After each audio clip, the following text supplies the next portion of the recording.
নমস্কার বন্ধুরা, আজকের দুপুরে আবার চলে এসেছি আজকের রান্নাঘরে। আমি আজকে লোটে মাছ রান্না করব। দেখো এরকম করে লোটে মাছ ধুয়ে কেটে নিয়েছি, এর মধ্যে একটু ময়দা মেখে রেখেছি।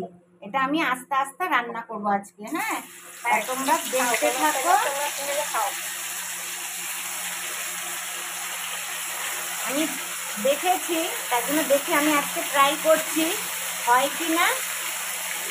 হ্যাঁ, তোমরা দেখতে থাকো। আর তার আগে আমার দেখো সর্ষে রুই হয়ে গেছে, সর্ষে রুই ভাপা হয়ে গেছে, চাটনি বসিয়েছি, ব্যাস। আর আজকে আমার ছোট মেয়ের নেমন্তন্ন, আমার কর্তা কিনে দুজনে খাবো, রাত্রে খাবেও। হ্যাঁ, তা তোমরা দেখতে থাকো।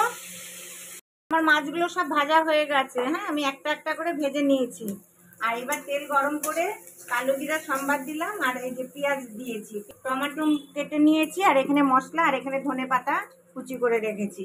এটা আমি আগে দেখিয়েছি, আবার দেখাচ্ছি কেন। আমার ভিডিও না ডিলিট হয়ে গেছে, কি করা হয়েছে কিছুই বুঝতে পারছি না, জানো তো। এই জন্য আবার আমি তোমাদেরকে আরেকবার করে রিপিট করে দেখাচ্ছি। আমি আজকে এই মাছটা রান্না করছি, মেয়ে এসছে তার জন্যে। আমার পেঁয়াজটা লাল লাল হয়ে গেছে, এবার আমি টমেটোটা দিয়ে দিচ্ছি। একটু টমেটোটা করতে থাকুক। দেখো আমার টমেটোগুলো সব হয়ে গেছে, এবার এই মশলাটা দিয়ে দিচ্ছি। এই মশলাটা এবার অনেকক্ষণ কষাবো, তোমরা দেখতে থাকো।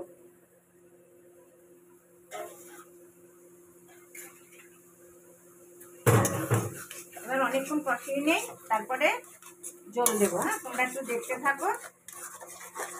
এই দেখো আমার মশলা কষানো হয়ে গেছে, আমি ঝোল দিয়ে দিচ্ছি। এবার ঝোলটা একটু ফুটে উঠলে তারপরে আমি মাছগুলি দিয়েই নামিয়ে নেব। আর তোমরা একটু দেখতে থাকো। দেখো বন্ধুরা, আমার ঝোলটা ফুটে উঠেছে। আমি কড়াইয়ের মধ্যে মাছগুলো দেবো না, আমি এই থালের মধ্যেই রাখবো। আমি এই থালের মধ্যেই মাছটাকে ঢেলে দেবো, কেন মাছটা নাহলে ভেঙে যাবে। এই মাছগুলো, হ্যাঁ এই মাছগুলো এবার আমি ঢেলে দিচ্ছি। দেখো